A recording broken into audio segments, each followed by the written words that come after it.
Bueno, muchísimas gracias, chicas, ya empecé mal, mujeres, power por estar acá. En el primer panel, Romina Mangel pidió al público que levantara la mano a aquellos que tenían un área de compliance, un responsable de compliance.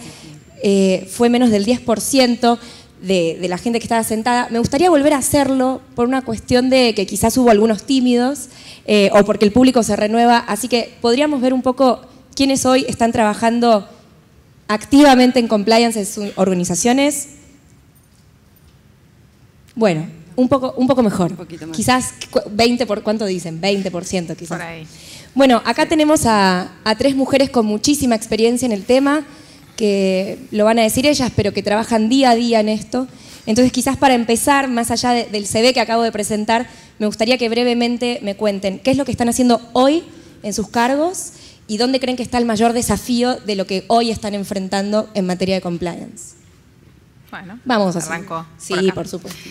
Bueno, por mi lado, un poco siguiendo lo que era la introducción del CV, dedico gran parte del tiempo en acompañar a compañías y a clientes locales en lo que es desarrollo de los programas de integridad, también en materia de control interno y de gobierno corporativo, porque de alguna manera, si hay algunos que estén familiarizados con lo que son 3, 4 líneas de defensa, es un poco mirarlo, el combo desde diferentes perspectivas. Y después un porcentaje de mi tiempo también lo dedico a la región con un rol de responsable por la parte de riesgo estratégico y regulatorio, con lo cual eso también nutre bastante la función que tengo localmente, porque permite comparar un poco qué es lo que está pasando en el resto de la región y qué nos traemos de allá o qué aportamos también nosotros desde Argentina en materia de regulaciones que vamos implementando. Y el desafío, ¿dónde está la dificultad mayor? Desafío. En temas de compliance, ¿no? U obsesión, te diría. Lo que no te deja dormir. Sí, no, creo que tengo un foco primario en el trabajo que hago, que tiene que ver con generar, o más que generar, acompañar a crear una función que sea generadora de valor. O sea, para mí es fundamental que de alguna manera, ya sea en compañías chiquitas, porque digamos, hay compañías de 150 empleados, hasta compañías de 11.000, 12.000 empleados, que hoy son líderes de alguna manera en nuestro mercado. Pero creo que el punto central en cualquiera de los dos ámbitos donde estoy es crear esa función generadora de valor, que sea percibida dentro de la organización de alguna manera como un aliado en los negocios. Y después podemos conversar de qué temas puntuales pueden ser. Pero... Adelante, Mariana. Bueno, como dijiste en el currículum, yo vengo de trabajar durante una década en una multinacional con presencia en Latinoamérica y con responsabilidades legales y de compliance en Latinoamérica. Y me generó el desafío de tener que amalgamar políticas de multinacional a unidades o a estructuras que quizás tienen más que ver con una pyme o con una empresa chica en distintos, digamos, con distintos regímenes jurídicos, con distintas realidades. Lo que me brindó fue una... ¿Se me está apagando? ¿Me parece? ¿Se escucha bien? ¿La escuchan? Okay. Creo que tenemos poco retorno, pero hacia afuera el parlante. Perfecto. Lo que eso me dio fue la posibilidad de aprender un proceso de cómo amalgamar esas políticas, ¿no? Cómo lograr cumplir con esos requerimientos de multinacional en unidades chicas.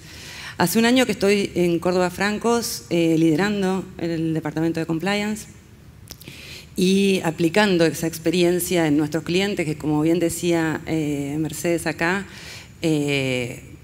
tenemos que entender que compliance crea valor, generar valor en las compañías, hacer buenos negocios de la buena manera. Eso me parece que es la meta o el objetivo que tenemos desde el trabajo de compliance como asesores externos, ¿no? Perfecto. ¿Y Paula? Bueno, nosotros en la empresa estamos hace un año implementando el programa, así que ha sido todo un desafío el comenzar y el desarrollar. Estamos haciendo mucho camino y es muy importante acá la interacción con las áreas que nos han ayudado, con quien nos hemos interiorizado, con legales, con recursos humanos, porque es el apoyo que ellos tienen desde su perspectiva, desde su conocimiento, más el acompañamiento que hemos querido tener con el resto de las áreas, justamente para poder agregar valor en lo que ellos hacen en su tarea, que muchas veces ya lo tenían implementado de alguna forma, tenían ciertas acciones tomadas, y a través del programa lo que hacemos es darle un marco, una consistencia y de alguna forma acompañarlos formalmente en las tareas que ellos estaban haciendo. Perfecto. Bueno, Marcelo Simet de L'Oréal hace un ratito dijo algo muy divertido, que su teoría darwiniana del compliance, ¿no? Y que estaríamos como en la cuarta fase, que tiene todo que ver con llegar a los empleados, a los colaboradores, ¿por qué no a los proveedores, ¿no? Ir más a lo humano, si se quiere, de cada uno, no quedarse solo en el top management y ni hablar de no quedarse en los papeles. Así que un poquito por eso titulamos microética, macro resultados, porque podrá ser un poco cliché, pero sostenemos, ¿no? Que cada uno tiene que aportar su granito de arena para lograr eso a nivel compañía, no termina siendo algo así etéreo, gigante, sino el aporte de cada uno. Y si vamos a hablar de ética, Mercedes, vos tenías algo muy lindo, una visión que me pareció interesante y por ahí distinta a lo que se escuchó acá, de lo que puede llegar a ser la ética individual y la ética corporativa, y cómo, si vamos a hablar de ética, primero deberíamos definir qué es cada una y la diferencia. ¿Querés contarnos un poquito? Sí, por ahí para la audiencia. Tuvimos una charla antes de preparar este panel un poco pensando en... Somos todas nerds, me parece, porque hablamos un montón. Yo pensé que eran llamadas de 10 minutos, me colgué 40 con cada uno. ¿Cuáles podían ser temas más interesantes? Y un poco lo que le comentaba Delfina era de la experiencia o de las vivencias que uno tenía, el poder que tiene la cultura ética dentro de las compañías. Es muy difícil de medir, claramente, pero es a su vez imposible de negar. O sea, es claramente se respira y se reconoce. De hecho, cuando ustedes empiecen con el tema, o seguramente en varios casos ya lo tengan encaminado, el tema del armado del programa de integridad y un poco partir de lo que serían la evaluación de riesgos de compliance y tratar de medir qué importancia tiene cada uno para poder canalizar mejor o de manera más eficiente el programa. Uno de los factores que se tiene en cuenta al momento de medir digamos, la efectividad del programa precisamente tiene que ver con tratar de dimensionar qué cultura hay y cómo funciona la cultura como un mecanismo preventivo. Ahora, también hay no miles, pero unas cuantas formas concretas de trabajar sobre lo que sería la cultura ética dentro de las organizaciones.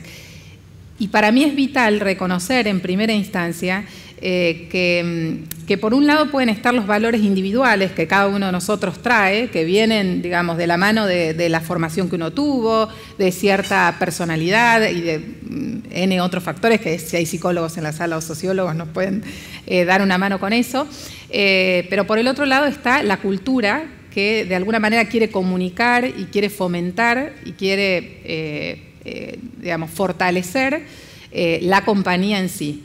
Entonces, partir de esa distinción primero nos permite entender la diversidad de pensamientos que hay dentro de una compañía y la diversidad de interpretaciones, digamos, ¿no? Sí, pues si no tenés que contratar solo buena gente, ¿no? Al margen de que ¿cómo harías al margen de que después se pueda conversar la importancia de lo que sería la incorporación de algunos dilemas éticos en los procesos de inducción como punto de partida, creo que es muy, muy interesante y precisamente para determinados puestos claves que de alguna manera son los que después comunican y dan y setean la impronta de este tema. Pero independientemente de eso, entender que desde algo mínimo, o sea, no vayamos por ahí a un dilema ético, pero desde algo mínimo como la interpretación de un código de ética, puede tener N miradas distintas. Entonces, todo el trabajo que tenga que ver con el fortalecimiento de la cultura ética dentro de las compañías tiene que, creo yo, tener eso como premisa, entender que hay un dicho que dice no vemos las cosas como son, las vemos como somos. Entonces, partir de esa premisa de que hay en interpretaciones y en los ejercicios que se hagan de comunicación del código de ética, de comunicación de los valores de la organización, de debates de dilemas éticos, entre otras cuestiones, entender que lo que queremos es llevarlo a un punto común que tiene que ver con promover y digamos, de alguna manera, y vivir o y respirar los valores de la organización, independientemente de los individuales de cada uno. Y en este como somos que mencionás, perdón, ¿cuántas veces podemos encontrarnos en nuestro trabajo con un, bueno, nosotros somos así, hemos hecho las cosas así, nunca nos pasó nada, los otros lo están haciendo de la misma manera, ¿por qué vamos a cambiar nosotros primero si nos viene funcionando? En ese sentido, Mariana, contanos un poco cómo haces para, ¿cómo decirlo?, como seducir a tu cliente hoy, o bueno, cuando estabas en la empresa, a quienes estaban por encima tuyo, a que hay que tomar riendas en compliance, ¿no? Y desde la parte cultural, mental de la persona que tenés enfrente. Mira, esa resistencia que encontrás, y es innegable, y la encontrás a todo nivel y en toda organización, no necesariamente en los mandos medios o bajos, muchas veces en el top management. Para mí tiene que ver con dos cosas fundamentales. Uno, la ignorancia de cuál es nuestra función y cómo podemos hacer para llevar a la compañía en un camino adecuado. Y otro, el tema del temor a que le pongan un nuevo policía dentro de la estructura. Y eso tiene que ver estrictamente con pasar un mensaje de un enfoque colaborativo y no confrontativo. El oficial de compliance o el asesor en compliance tiene que no solo involucrarse en el negocio, conocerlo, sino conocer a la gente y conocer cómo lo hacen, para después ver qué de eso que ellos hacen puede ser modificado de alguna manera. Esa frase que decías vos de siempre lo hicimos así y siempre nos funcionó, no necesariamente está mal. Quizás con unos pequeños ajustes, con algunos ajustes en procedimientos, algunos ajustes en la forma de documentar esos procedimientos, podemos llevarlo adelante bien. No necesariamente nos tienen que mirar como alguien que viene a auditar permanentemente, sino que somos un creador de valor más dentro de la organización. Y se puede hablar incluso de rentabilidad, ¿no? No solo de valores. Que absolutamente, y además no solo eso, sino que quizás pequeños errores o inconductas relativamente menores pueden tener un gran impacto reputacional en la compañía. Y eso es lo que vamos a cuidar. Nosotros cuidamos marca en compliance. Perfecto. Paula, vos estás hace un año ahí en la trinchera. Te toca hacer esa compliance officer, la primera, ¿verdad?, en Aerolíneas. Contanos un poco entonces cómo viene siendo el proceso de trabajo este año, en qué etapa estás. Entiendo que va a empezar la implementación, la capacitación, la comunicación. Contanos un poco cómo vivís el desafío ahora. Bueno, en Aerolíneas teníamos un código de ética que tenía 10 años, pero bueno, había sido como la ley, que no había sido ni comunicada ni capacitada. Pero bueno, como ventaja de eso es que por lo menos sabía algo, y la gente que tenía más años en la empresa le decías código de ética y sabía que por lo menos había un libro. Algún día había recibido ese memo, estaba en algún mail archivado. Bueno, el desafío estuvo en actualizarlo, en adecuarlo a la realidad actual de la empresa, a la realidad del mundo, digamos. Y parte de eso, un poco lo que hacía mención antes, es para que sea más vivo, fue juntarnos con las distintas áreas para entender si ellos había algo que ajustarían al texto, o no sé, por ejemplo, en la parte de libre competencia nos juntamos con la gente que está con las alianzas, nosotros somos parte de SkyTeam, entonces bueno, decía, no, para nosotros es muy importante el tema, es algo que se hace mucho hincapié dentro de una alianza, porque si bien formamos varias aerolíneas, partes de una misma alianza, no dejamos de ser competencia. Entonces, todo aquello que tratemos en una reunión, es importante que todos entendamos, o que nos cruzamos con alguien en la calle, que somos de la alianza pero no dejamos de ser competencia, con lo cual es un tema que se controla muchísimo. Incluso desde afuera miran que entre las alianzas no formen carteles para perjudicar a otras alianzas, con lo cual era un tema muy clave, muy importante, y sobre el cual trabajamos mucho con la gente comercial. Después, por ejemplo, otra cosa, cuando empecé a revisar el código, había una parte de beneficios al personal, o sea, de los pasajes, y yo, o sea, vengo de otra industria, digo, ¿será necesario? Bueno, y después entendiendo el negocio, realmente es un tema sensible, con lo cual era muy importante que figurara un capítulo específico sobre el uso de los beneficios en general. Y bueno, y en contexto con esto, en todo, ¿no? O sea, y es algo que cuando damos las charlas o las charlas que hemos tenido internamente, hacemos un poco del énfasis, que esto es algo que no es que estoy yo o compliance o quien esté en este lugar y diga esto lo hacemos así, esto es algo que construimos entre todos, ¿no? Y trato por ahí de reforzar eso porque es parte del cambio cultural del que, bueno, el primero que lo empieza a hacer. Hay un ejemplo que damos en unos talleres de riesgo, del reglamento de riesgos, que es que alguien alguna vez empezó usando el cinturón de seguridad en el auto, por el motivo que fuera, porque era la multa, porque fue conciencia, capacitación, pero ahora es muy difícil que nos subamos a un auto y no nos pongamos el cinturón de seguridad. Bueno, esto es parte de eso. Hablaste de construir entre todos, vos hablaste de que no todos somos iguales ni pensamos igual. Me parece que es importante mirar el compliance hacia adentro, entendiendo que también tenemos diferentes públicos, diferentes stakeholders, ¿no? Que no es lo mismo hablar por ahí a empleados que están hace 20 años que a los millennials que recién entran, que hay que ver qué tipo de compromiso o diálogo tenemos que tener con el top management o los mandos medios. ¿Me pueden contar un poquito buenas prácticas, aprendizajes que hayan tenido ustedes bien ahí en el terreno de estos diferentes públicos y cómo aprovecharlos para encontrar por ahí los socios necesarios para llevar adelante, ¿no? Claramente no es lo mismo preparar un programa de capacitación para una área de IT que para control a proveedores o pago proveedores, por ejemplo. Obviamente, el contenido probablemente sí sea el mismo, pero si tengo que armar un programa de capacitación exclusivamente para ese grupo, voy a tratar de encararlo desde el lugar que sé que es más amigable para ese grupo. Y obviamente, dentro de nuestro trabajo de compliance, y en eso creo que coincidimos todas, encontrar el aliado en cada una de esas áreas de la compañía, sean desde el top management hasta cualquier empleado de cualquier línea, es fundamental porque son los que están, conocen los procedimientos, son los que saben cómo se hacen las cosas y nos pueden brindar una información sumamente valiosa en qué podemos hacer para que ese programa o esa política que les armamos sea eficiente para la compañía y eficiente para el día a día de su trabajo. En eso yo, y por ahí alguno no está demasiado de acuerdo, pero yo he tenido mucha suerte con los millennials en ese sentido. Me gusta, a ver, contame. Sí. La verdad es que, digamos, sabemos que es un grupo que encontrarles motivación es difícil, pero una vez que uno logra ponerlos on board, les sale lo de la juventud clásica, el idealismo clásico, y entonces considerarlos para los programas de capacitación, para hacer nuestra fuerza de venta, de alguna manera, de compliance, dentro de las organizaciones es buenísimo. Ellos se creen, genuinamente, quieren una sociedad mejor, quieren trabajar en una compañía ética, quieren trabajar en una organización que hace las cosas bien. Es hasta un factor de retención que tanto cuesta de repente, ¿no? Y cuando vos los involucrás y los haces partícipe del proyecto, realmente tenés unos resultados, por lo menos a mí me han dado muchos resultados. Por ahí un tema interesante es algunas cuestiones dentro del programa de integridad es importante que sean diferenciales, porque claramente llegan muy bien, y otras es fundamental que sean igualitarias.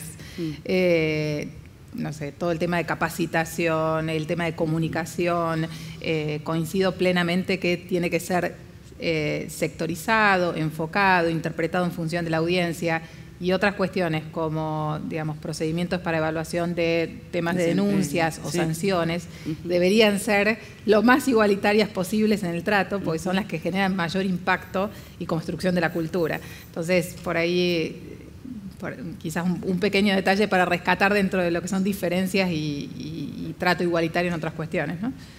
Y bueno, y todo este tema está como sobrevolando, pero el trabajo soft que hay que hacer en compliance, ¿cómo lo ven comparado con el trabajo hard que se está haciendo en compliance? ¿Están equiparados o no? ¿O todavía estamos mejor en los papeles, en digamos, copiar, si se quiere, o transmitir códigos de otras empresas o por ahí de la filial global acá, comparado con lo que hay que hacer en trabajo soft? A ver, no quería mirar a nadie, a que se anime. No, por favor. Yo creo que ese es el desafío más grande. Total. porque Sí. la parte, digamos, de los papeles es la más fácil de escribir y, bueno, yo creo que en eso los que aprueban y todo están de acuerdo a donde se quiere ir. Ahora, el tema de poner en práctica yo creo que es la parte más importante, Sí, más por ahí, desafiante. totalmente de acuerdo. En ese punto, quizás si diera alguna recomendación Por favor, sí. Incluso a los que recién están empezando en el tema o a los que están más avanzados, siempre digo que es importante mantener como dos ejes. Uno tiene que ver con el programa de ética y compliance formal, las políticas, los procedimientos de due diligence, todos los temas que, digamos, más hard que podamos implementar.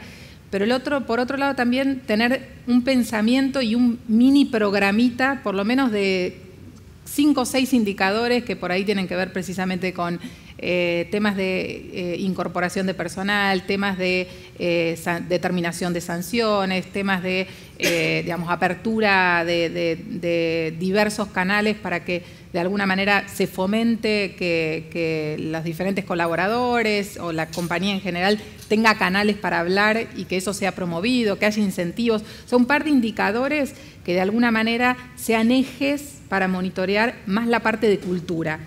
Entonces, quizás no se requiere, digamos, tanto esfuerzo, una gran inversión, sino es más que nada, digamos, mantener el centro o el eje en entender cuáles son esos factores que ayudan a construir esa cultura y cómo de a pequeños pasos, a medida que voy fomentando y estableciendo mi programa de integridad, voy trabajando puntualmente sobre esos factores. Creo que eso puede hacer ganar bastante tiempo después cuando uno llegue y dice, implementé todo lo hard y ahora ¿qué hago? Que, digamos, no hay un ejemplo que me coincida con la realidad. Pero es que la verdad es que compliance tiene mucho de sentido común y las políticas tienen que estar pensadas como con sentido común. Y entonces son fáciles de explicar o deberían ser fáciles de explicar dentro de la organización que conoce su negocio. Entonces, me parece que, coincido con lo que decían las chicas, es un desafío.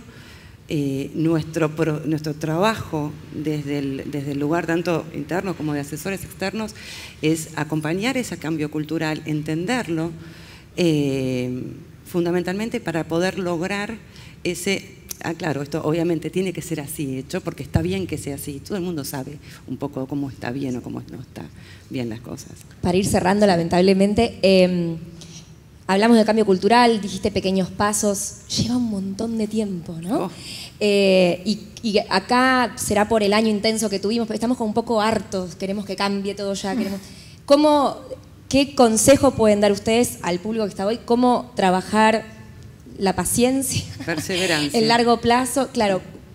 Un mensaje, a ver cómo podemos tratar de entender qué es lo que tenemos hoy, que por ahí tampoco es que hay un ADN argentino al final tan fuerte como pensamos, sino que en todos los países puede pasar, pero tenemos como un poco de hastío, ¿no? Entonces, un mensaje como de fin de año, esperanzador. ¿Qué podrían decir ustedes sobre ese trabajo soft que hay que hacer? Bueno, un poco es lo que venimos diciendo, que en los paneles anteriores también es un trabajo que lleva tiempo, que no pretender abarcar y hacer todo ya, sino más vale ir de a poquito, pero avanzando sobre paso seguro, porque también quizás ese es el tiempo que necesita el lugar en donde estamos para poder ir madurando todo lo que se va haciendo.